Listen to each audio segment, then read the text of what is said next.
warahmatullahi wabarakatuh. Yang saya hormati Bapak Ibu Asesor untuk Serdos tahun 2020.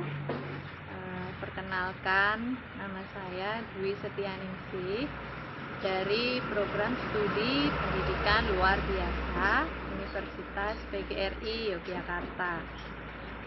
Pada kesempatan kali ini saya akan menyampaikan mengenai mata kuliah yang saya ampu, sesuai juga dengan latar belakang pendidikan saya. Mata kuliah yang akan saya sampaikan adalah mata kuliah Psikologi Anak Berkebutuhan Khusus. Baik, yang pertama yang akan saya sampaikan adalah mengenai deskripsi singkat dari mata kuliah ini. Mata kuliah ini merupakan mata kuliah wajib bagi mahasiswa program studi pendidikan luar biasa yang berbobot 2 SKS. Kemudian mata kuliah ini bertujuan untuk membekali mahasiswa agar mampu mendeskripsikan konsep perkembangan serta mampu mendeskripsikan pengertian gangguan dalam hubungannya dengan perkembangan fisik, kognitif, kemudian motorik, emosional, sosial, dan kepribadian dari anak berkebutuhan khusus. Nah, untuk materi kajian sesuai yang saya tulis dalam RPS, yaitu yang pertama adalah kajian psikologis tentang perkembangan, yang kedua konsep dasar perkembangan, yang ketiga aspek-aspek perkembangan, dan yang keempat karakteristik dan masalah perkembangan anak tunanetra, anak tunarungu, anak tunagrahita, anak tunalaras, anak tunadaksa, anak berbakat, anak berkesulitan belajar, dan anak autis. Selanjutnya yang media pembelajaran yang saya gunakan dalam pembelajarannya adalah menggunakan Microsoft Word, PowerPoint, kemudian menggunakan Google Classroom, LCD, laptop, dan juga speaker. Baik, untuk sub CPMK dari mata kuliah ini adalah yang pertama, mahasiswa mampu menjelaskan kajian psikologis mengenai perkembangan. Yang kedua, mahasiswa mampu menjelaskan, mendeskripsikan atau menggambarkan, mendiskusikan dan menyimpulkan aspek-aspek dari perkembangan. Selanjutnya, mahasiswa mampu menjelaskan, mendeskripsikan atau menggambarkan dan mengidentifikasi karakteristik dan masalah perkembangan dari anak tunanetra, anak tunarungu, anak tunagrahita, anak tunadaksa, kemudian anak berbakat, berkesulitan belajar, anak tunalaras, dan juga anak autis. Untuk format penilaian, kami menggunakan bobot skor 0 sampai 100, kemudian menggunakan huruf dan juga nilai bobot 0 sampai 4, skala 0 sampai 4. Untuk aspek penilaian berupa presentasi atau makalah, ini adalah ada 3, yaitu keluaran pengetahuan terkait psikologi anak itu 40%, yang kedua ketepatan dalam menganalisis berdasarkan hasil referensi lain itu presentasinya 40%, dan yang ketiga kejelasan pembahasan analisis dengan kalimat sendiri sebanyak 20%, sehingga presentasinya di sini mencapai 100%.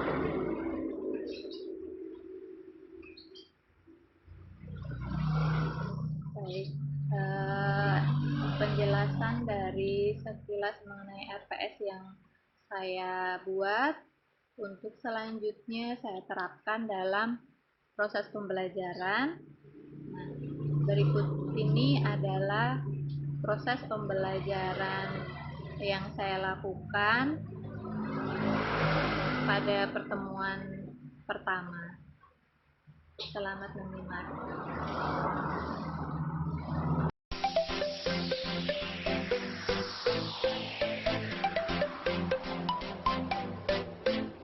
Assalamualaikum warahmatullahi wabarakatuh. Waalaikumsalam warahmatullahi wabarakatuh.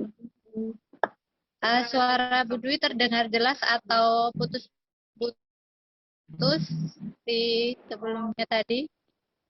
Jelas, Bu. Jelas ya. Alhamdulillah.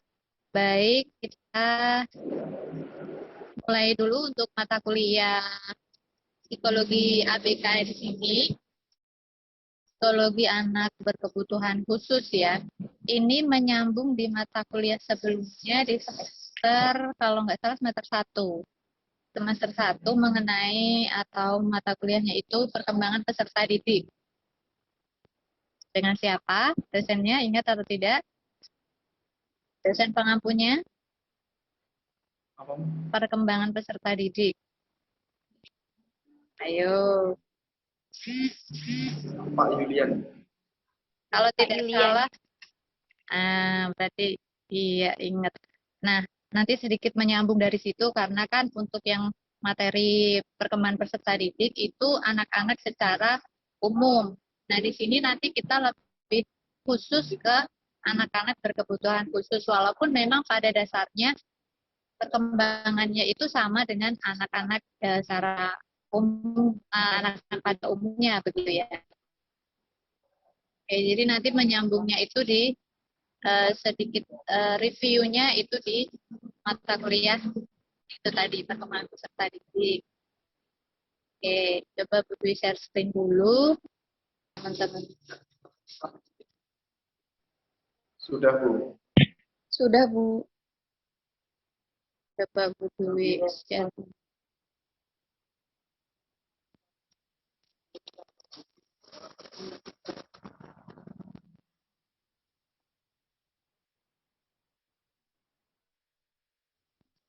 Mulai dari awal dulu.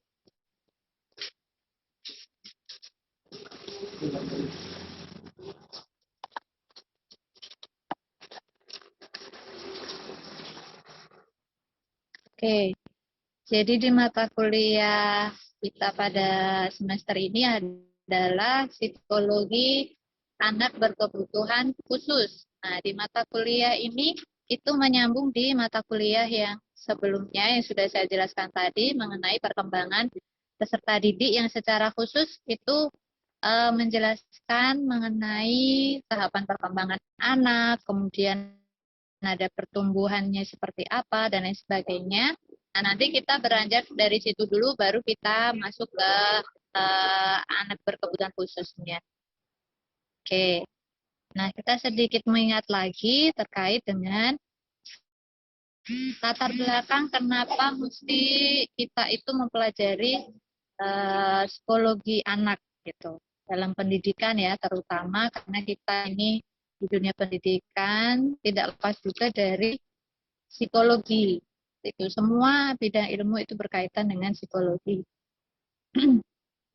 Nah, yang perlu kita perhatikan itu adalah kita nanti sebagai anak-anak didik yang kita hadapi nanti gitu. Misalnya pada usia sekian anak ini seharusnya sudah bisa melakukan A, B, C, D gitu misalnya ya. Jadi ada urutan perkembangan yang biasanya anak-anak pada umumnya itu bisa lakukan. Jadi misalnya kalau kalian punya adik yang masih kecil atau mungkin anak tetangga atau mungkin keponakan gitu ya, itu kan di umur yang sama misalnya keponakan dengan teman mainnya gitu. Sini keponakan saya kok belum bisa ini ya bicara dengan jelas misalnya. Teman-temannya sudah bisa misalnya kan kalian bisa melihat seperti itu kan ada perbedaan kenapa bisa seperti ini begitu kan. Nah, itu yang nanti kita bisa bantu gitu anak-anak ini supaya bisa berkembang sesuai dengan usianya. Jadi kenapa dia terlambat, kenapa dia belum bisa seperti itu. Ini ada dua hal yang hampir mirip dan dialami semua individu, yaitu pertumbuhan dan juga perkembangan. Coba ada yang bisa sedikit memberikan tanggapan mengenai pertumbuhan itu yang bagaimana, kemudian perbedaannya dengan perkembangan itu apa? Atau kayaknya sama Bu itu. Saya coba ke ini dulu ya.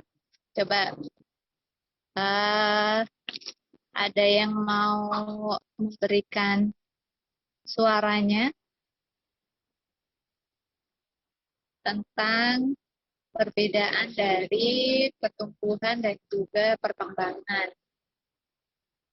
Coba yang mau pemanasan atau menyampaikan perbedaan dari pertumbuhan dan perkembangan. Izin menjawab, Bu. Ya, silakan.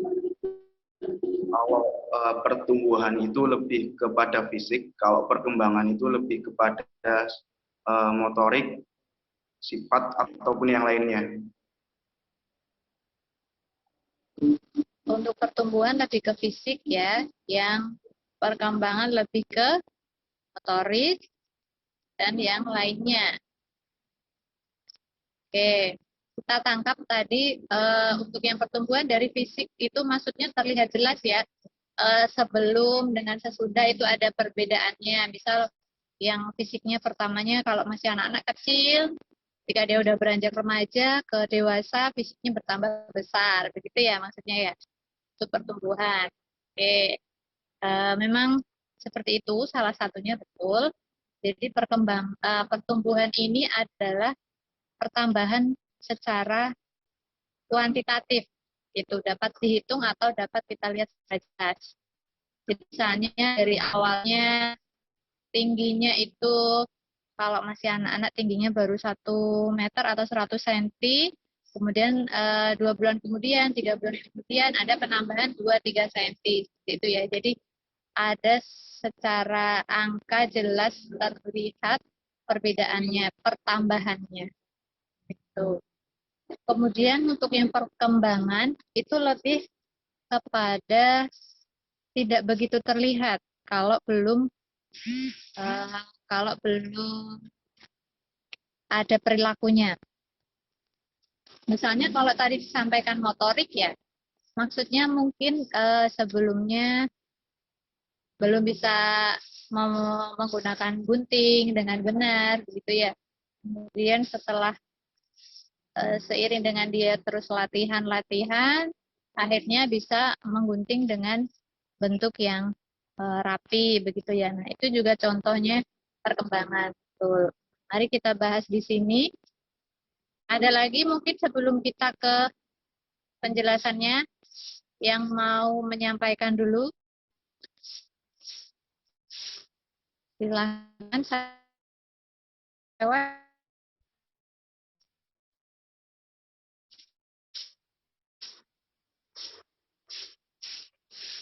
Monggo satu lagi.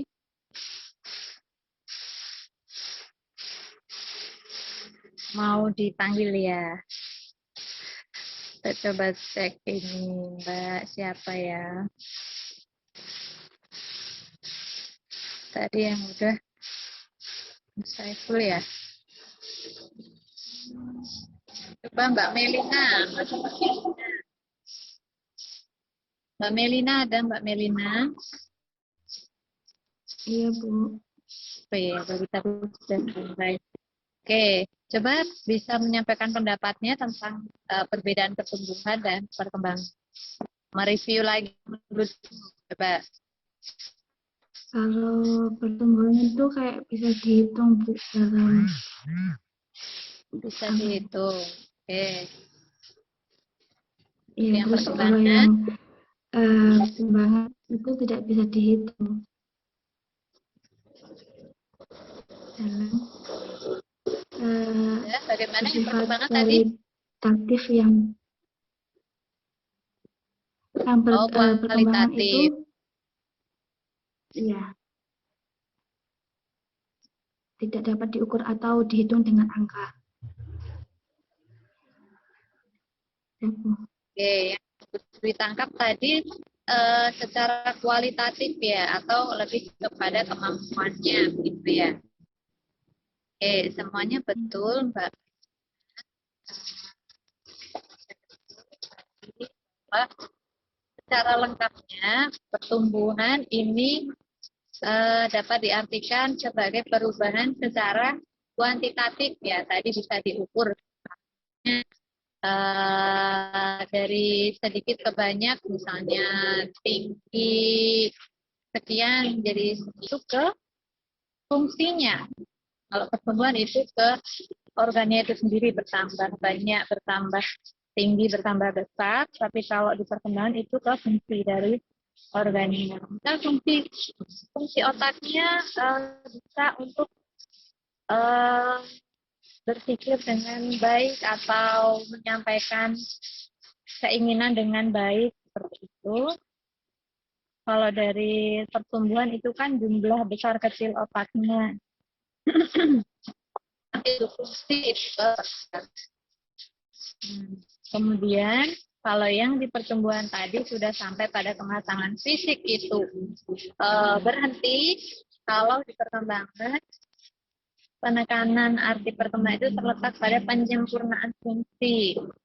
Jadi akan selalu dapat berkembang sampai nanti akhir hayatnya gitu. Jadi misalnya kemampuan tangannya tadi untuk apa itu akan bisa terus berkembang begitu. Itu akan terus berkembang sampai nanti akhir dari hayatnya.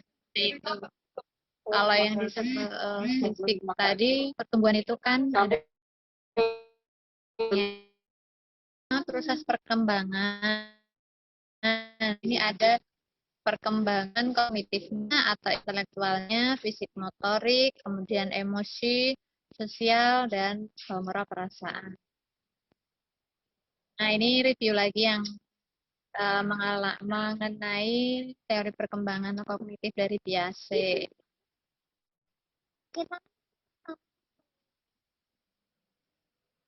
Teori sosiokultural dari Vygotsky, anak yang berkebutuhan khusus yang bersekolah. Data yang bersekolah saja segini banyak, apalagi anak-anak yang mungkin orang tuanya masih malu tidak menyekolahkan. Kemudian anak-anak kebetulan mungkin orang tuanya juga tidak bisa haknya untuk bersekolah dan sebagainya. Itu masih banyak. Kalau data di sini adalah kita lihat di tabel yang sebelah kiri, ini sebaran PDBK, itu peserta didik berkebutuhan khusus. Itu istilah baru untuk anak berkebutuhan khusus yang bersekolah ya. Jadi peserta didik berkebutuhan khusus. Jadi jangan nanti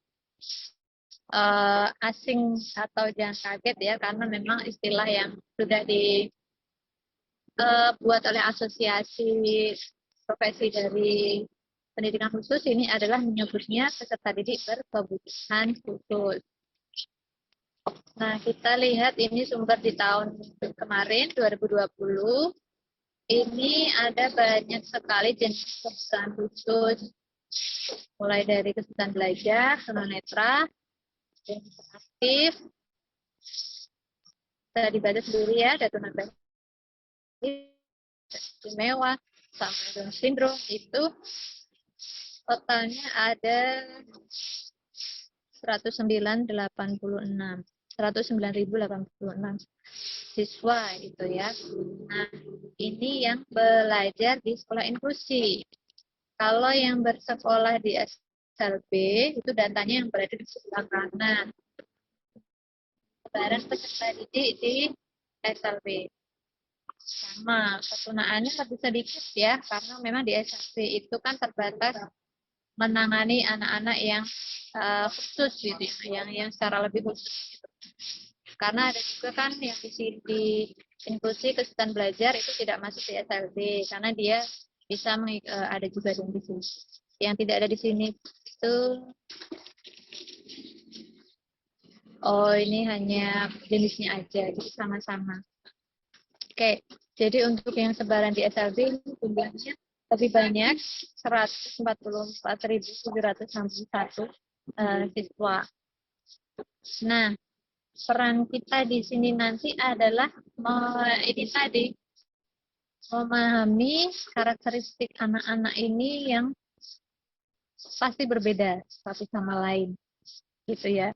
Apalagi misalnya sesama memiliki kelainan atau jenis kebutuhan khususnya sama, pun juga siswa satu dengan yang lain pasti ada perbedaan. Bisa mungkin ada karena ada tambahan disabilitas yang lain mungkin, atau multiple disabilitas, atau karena faktor-faktor yang lain pasti masih ada. Nah, peran kita di sini adalah memahami kebutuhan mereka masing-masing.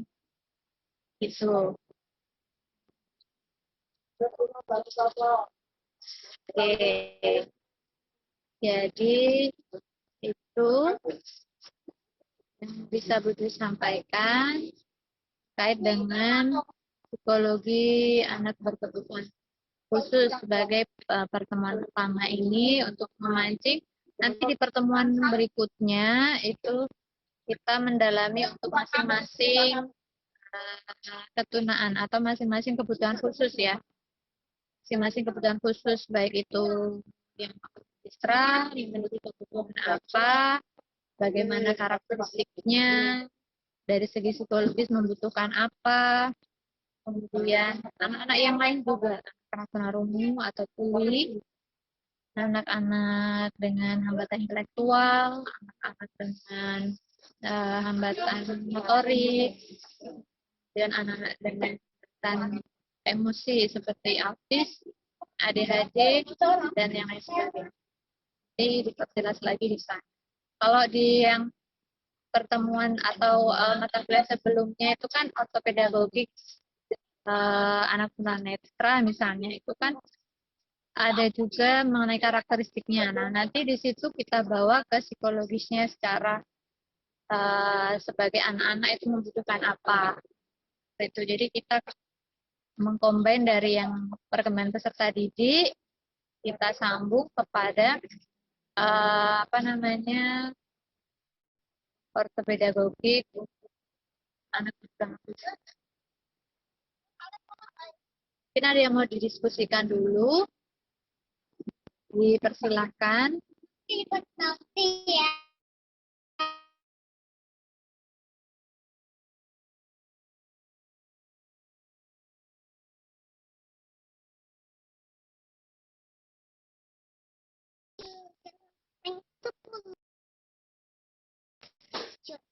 Oke, ada yang mau didiskusikan dulu? Kalau belum, nanti bisa dilanjutkan untuk mengerjakan sesuai yang ada di bahan ajar. Itu evaluasinya. Dan untuk diskusi mungkin bisa disambung di grup WA atau apa namanya media yang lain bisa. Nanti kita sambung lagi di selanjutnya. Kalau belum ada pertanyaan, ini coba mau menanyakan atau mengkonfirmasi kepada beberapa teman-teman yang menyimak di sini semua. Ya, mengakses apa.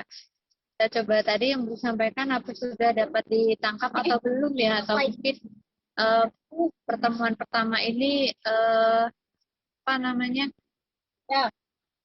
terlalu cepat atau seperti apa gitu. Nah, nanti kita coba siapa ya, atau sebelum ditunjuk ada yang mau menawarkan diri, ya Bu saya siap gitu. Coba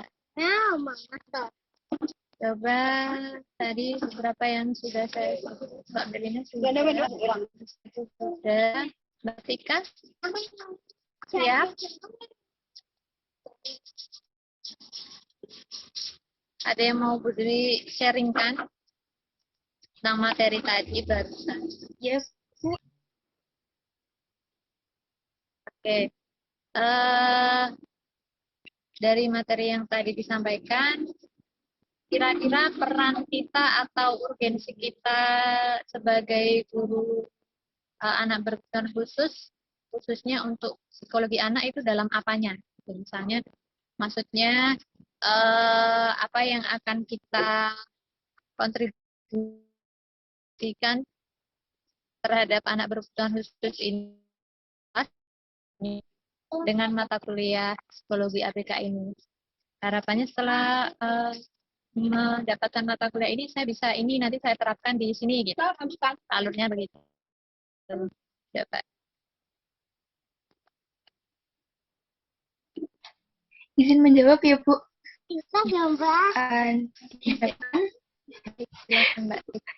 Diharapkan nanti kalau misal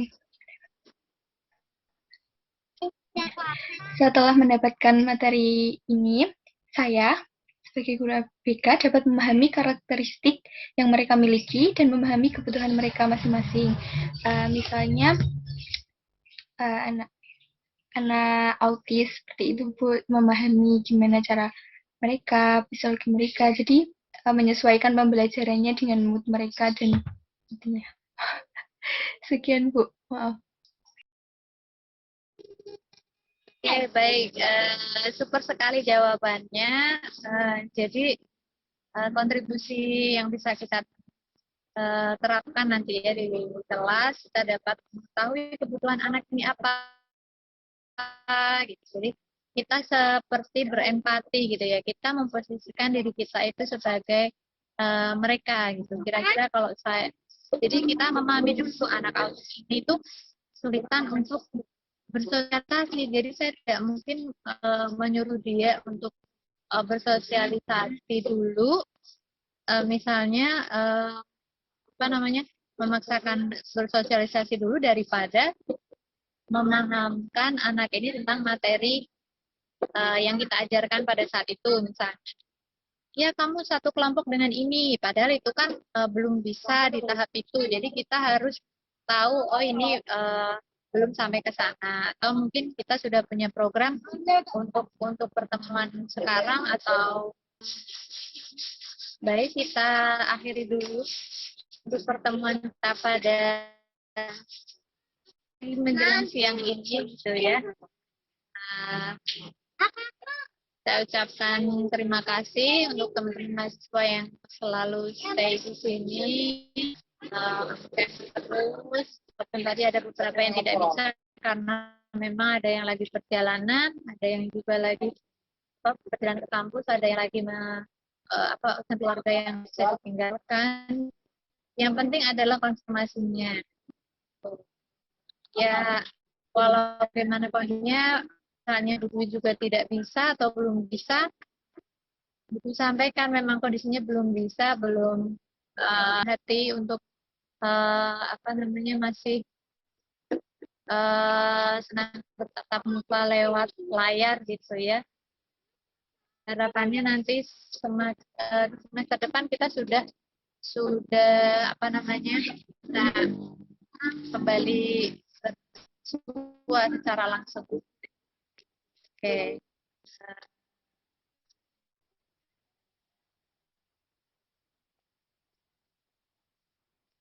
Bisa di satu frame aja nih. Ya, ini sudah kelihatan. Nanti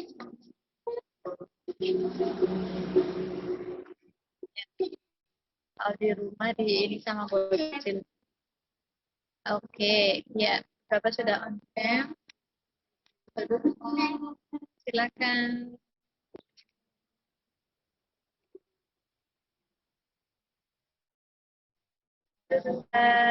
Ya.